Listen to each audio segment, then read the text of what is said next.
Okay, let's jump right in. Did you know, apparently over 40% of what you do, like every single day, isn't really a conscious choice. Mm. It's just habit. Yeah. That's from Duke University research. Nearly half your day just running on autopilot. It's pretty staggering when you put it like that, yeah. It really makes you think about what's going on under the hood, so to speak. Efficiency, mostly. Right. But it also means maybe we can actually change things. And that's what we're digging into today. We're doing a deep dive into habits, how they form, how they change. Exactly. We're drawing heavily from The Power of Habit by Charles Duhigg, which you pointed us towards. It's a great resource for this. Really breaks it down. Yeah. So the mission today is, understand the mechanics. How do habits actually work? How do they affect us, health, productivity, everything? And crucially, can we change them? We want to give you listeners some clear, practical insights, not just like abstract theories. Absolutely. And central to all of this is what Duhigg calls the habit loop. It's kind of the basic building block. The habit loop. Okay. Yeah, just 3 parts. Cue, routine, reward. Simple, but really powerful once you grasp it. Cue, routine, reward. Got it. So let's get into the brain side of things, the neurology. Duhigg kicks off with this story about Lisa, right? Quit smoking in Cairo. Yeah, and the trigger was weird, wasn't it? Jet-lagged, reaches for a smoke, but grabs a pen instead, tries to light the pen. Yeah. Just shows how that initial cue can derail the whole thing, even a strong habit like smoking. Exactly.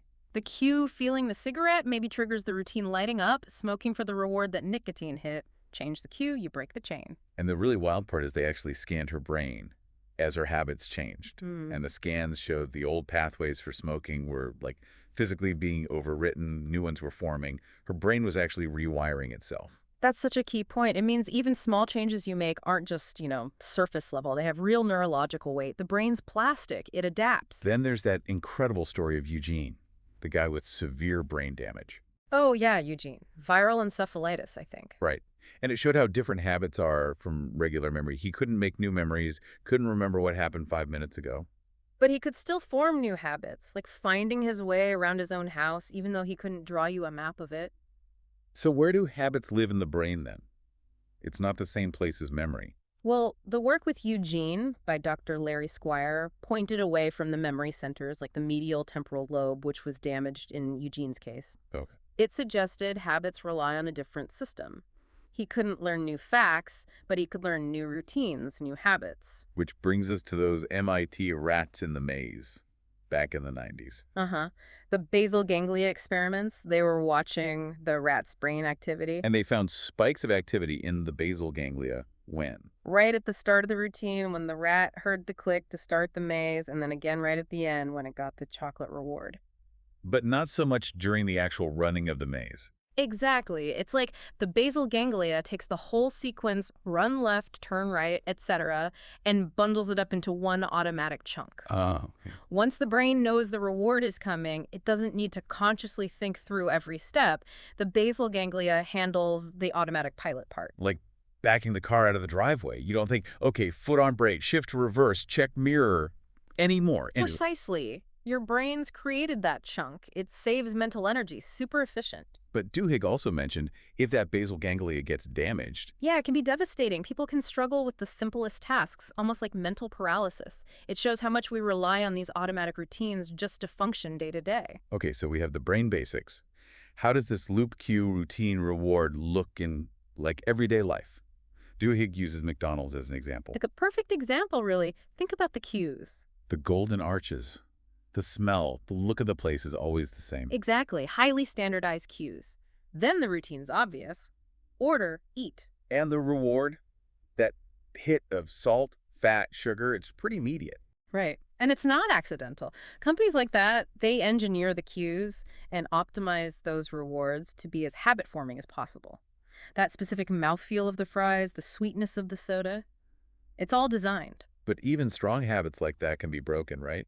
If your usual McDonald's closes down. Well, yeah, the cue disappears. Suddenly that automatic loop is disrupted. It highlights how important that initial trigger is. No cue, maybe no routine follows. So how do we flip that? How do we create habits we actually want? This brings us to Claude Hopkins and Pepsodent toothpaste. Way back. Yeah, late 19th century, apparently. Toothbrushing wasn't really a thing yet. Crazy to think about. Right. Hopkins had to basically invent a craving. How'd he do that? He identified a cue. Almost everyone could feel that sort of filmy feeling on your teeth. Yeah, I know that feeling. And then he linked it to a really desirable reward. A beautiful smile, no decay. He made people aware of the film, made them want the reward Pepsodent promised. And the tingle, the minty tingle in toothpaste. That's engineered too. Totally. It doesn't really make your teeth cleaner, not significantly anyway, but it signals cleanliness. It's a sensory reward that reinforces the habit. Makes you feel like it worked. Ah, clever. So, the takeaway for creating a new habit, say exercising, find a simple, consistent cue. Like putting your running shoes by the door. Perfect. Or just the alarm clock going off. And then, crucially, follow the routine, the workout, with a clear reward you actually look forward to. A smoothie. Mm. Or just that feeling of, yes, I did it. Could be either. Whatever works for you. And then you got to cultivate the craving for that reward. Start anticipating it. Okay, makes sense. Now, what about dishing bad habits? This is the golden rule of habit change. That's what Duhigg calls it, yeah. And the core idea is keep the old cue, keep the old reward, but insert a new routine. Keep the cue, keep the reward, change the routine. Okay. Alcoholics Anonymous is a fascinating, if unintentional, example of this in action. Bill Wilson founding it back in 1935. So AA wasn't based on science initially, but it just worked. It tapped into something fundamental. It provides a structured new routine meetings, fellowship, working the steps in response to the old cues and cravings for alcohol, aiming for a similar reward, like relief from stress or social connection. Right. And the Mandy example, the nail biter. Classic illustration. The cue was tension in her fingers. The old routine was biting. The reward was a temporary tension release. So the psychologist helped her identify all that. Yep. And then insert a new routine. Consciously rubbing her fingers or using note cards for awareness when she felt the cue, the new routine had to offer a competing reward, some kind of physical sensation or distraction. And eventually the reward was also, nice nails and not feeling embarrassed. Exactly. The new routine delivered a similar or even better reward over time. And Tony Dungy with the Buccaneers applying this to football. Yeah, on a much bigger scale. He identified visual cues on the field, like how the opposing players lined up. Those were the triggers. Right. And they often triggered hesitant or wrong reactions, the old routine. So Dungy drilled his players on new automatic reactions to those specific cues. So they wouldn't have to think, they'd just do the right thing. Precisely. He replaced the old, inefficient routines with highly practiced, effective ones, keeping the cues the same, the reward, winning plays, and eventually a Super Bowl. But just swapping routines isn't always enough, is it? Especially with really tough stuff or under major stress. No, it's often not. And that's where Duhigg brings in belief and community. Again, think about AA. Right. It's not just about not drinking. There's the higher power aspect, the fellowship. Exactly.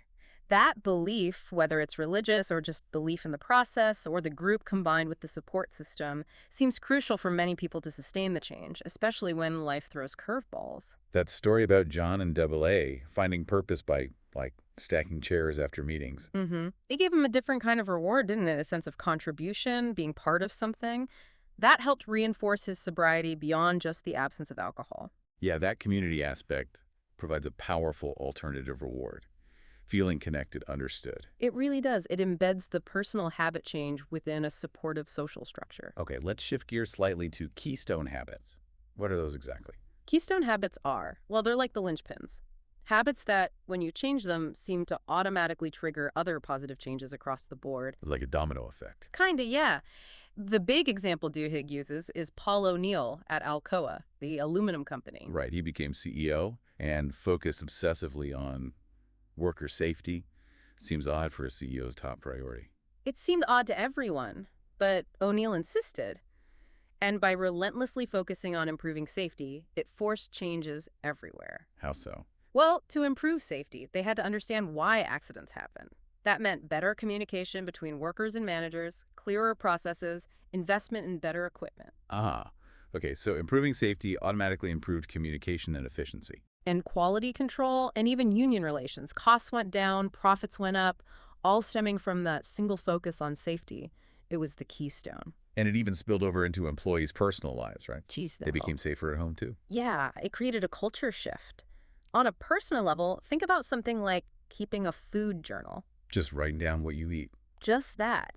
Studies show people who do that often start making healthier choices naturally, even without being told to. They become more aware, maybe plan meals better. That one habit triggers others. So finding your keystone habit could unlock a lot of other positive changes. Right. Interesting. What about willpower? Is it just something you have or don't have? Well, the research suggests it's more complicated. Remember the marshmallow test? Kids resisting the treat? Sure. Delayed gratification. Right. But Mark Mervin's research, like the cookie and radish experiment, suggests willpower is more like a muscle. A muscle. It gets tired. People who had to resist eating cookies and eat radishes instead gave up faster on a subsequent frustrating puzzle task compared to those who got to eat the cookies. Resisting the cookies depleted their willpower muscle. So using self-control in one area makes it harder to use it in another, at least temporarily. That seems to be the finding, yeah. It's a finite resource that gets depleted with use, which is why trying to change too many habits at once is often a recipe for failure. You just run out of juice. But can you strengthen that muscle? Yes, that's the good news. Studies show that practicing small acts of self-control regularly. Like sticking to a budget or an exercise plan. Exactly. Doing that consistently seems to strengthen overall willpower. People who tracked finances, for instance, also tended to smoke less, eat healthier, study more effectively. It has spillover effects. So small, consistent efforts build up that willpower reserve over time. It seems so. It's about making self-control itself more habitual. Like that Scottish hip replacement study, where patients who wrote detailed recovery plans did better. Yeah, that's fascinating. They weren't just hoping for willpower, they were planning for it.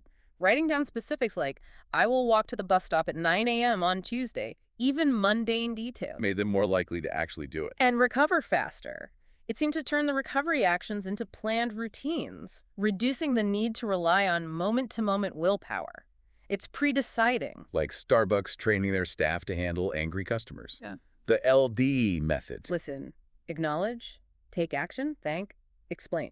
Right. It's a pre-planned routine for a stressful situation. So the employee doesn't have to drain their willpower figuring out how to react on the fly. Exactly. It institutionalizes the desired response, making it more automatic and less draining. It's basically building organizational willpower habits. Okay, this is all fascinating. What about the social side? How do groups influence habits? Hugely. Think about the Montgomery bus boycott after Rosa Parks' arrest. Right, it spread so fast.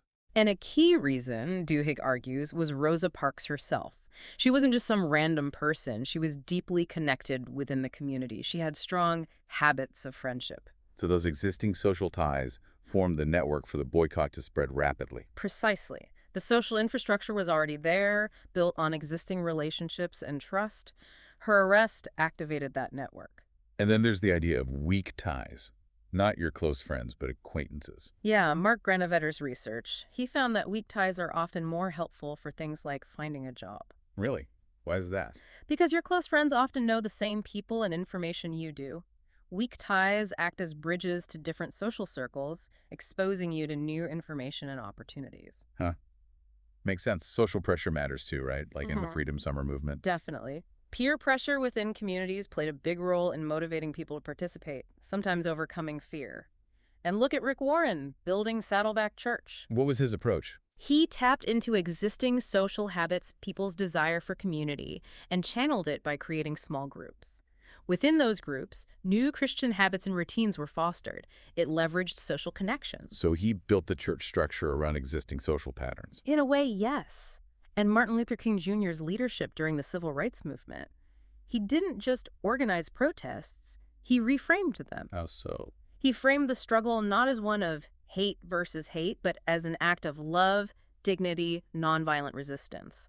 He cultivated new social habits, nonviolence, forgiveness that changed how people saw themselves and acted collectively. That's powerful, changing the shared habits of a group. It transformed the movement and the participants. Okay, but there's a darker side to understanding habits too, isn't there? The ethics of it all. Absolutely. Duhigg brings up Angie Bachman, the housewife who developed a massive gambling addiction. Fueled by the casinos, targeting her, sending her promotions. Exactly. They used the science of habit, the cues, the variable rewards to hook people. And research by people like Reza Habib shows that the brains of pathological gamblers actually react differently to wins and significantly near misses compared to social gamblers. Their brains are wired differently or become wired differently through the habit. It seems that the reward pathways are hypersensitive or react differently, reinforcing the gambling loop much more strongly. It raises huge ethical questions about corporate responsibility. Like target predicting pregnancies based on shopping habits to send targeted ads. Yeah, where's the line between helpful prediction and creepy manipulation? And what about free will? If so much is habit, how responsible are we? Think about legal defenses like sleepwalking. Right. If someone commits a crime while essentially acting out a habit unconsciously, it gets complicated legally and philosophically, It really does. But Duhigg ends on a more empowering note which is that once you understand how habits work, the loop, the triggers, the rewards, you gain the ability and maybe even the responsibility to change them.